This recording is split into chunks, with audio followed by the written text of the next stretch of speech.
Bonjour à toutes et tous, bienvenue pour ce nouveau tutoriel de chimie sur la notion d'acide fort.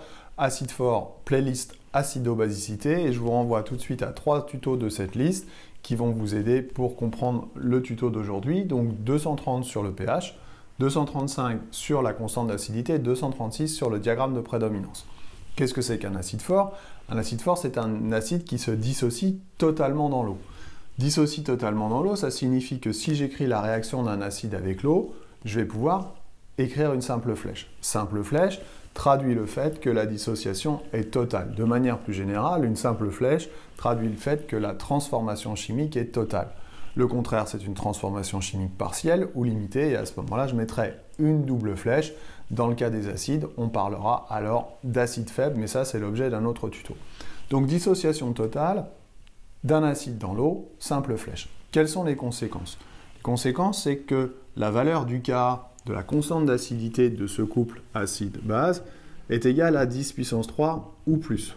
Donc pour que la réaction soit totale, il faut qu'on trouve une constante d'acidité dont la valeur est supérieure ou égale à 10 puissance 3. C'est quelque chose qu'on n'utilise pas beaucoup, c'est une règle qui est plutôt empirique, néanmoins c'est bien de l'avoir un petit peu dans le coin de sa tête. On utilise plutôt le pK, et le pK d'un acide fort, ou plutôt le pK du couple dont l'acide est fort, eh bien ce pK est nul. Si le pK est différent de 0, on va donc parler d'acide faible, et plus le pK va être élevé, plus l'acide va être considéré comme faible. Autre conséquence sur le pH, on va pouvoir utiliser une relation du pH qui est un petit peu modifiée par rapport à la relation générale. La relation générale, c'est pH égale moins log de concentration H3O+. Dans le cas d'un acide fort, on va pouvoir remplacer la concentration effective en H3O+, par grand C. Grand C étant la concentration en soluté apportée de cet acide. Tout de suite, un petit exemple. Dans les exercices, on vous demande souvent de prouver qu'un acide est fort ou pas. Voilà un acide dont la concentration en soluté apportée est égale à 10-3 mol par litre. Je mets l'acide dans l'eau et je trouve un pH expérimental, donc valeur donnée par le pH mètre, qui vaut 4. Est-ce que l'acide est fort? On va raisonner par l'absurde en se disant, si l'acide est fort, alors le pH répond à l'expression qui est donnée ici.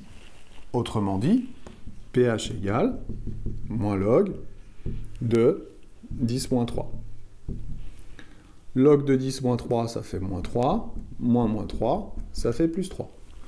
Le pH théorique trouvé est égal à plus 3, le pH expérimental est égal à plus 4, autrement dit, le pH théorique est plus faible que le pH expérimental, autrement dit, l'acide ne se dissocie pas complètement dans l'eau, autrement dit, l'acide n'est pas fort, mais faible.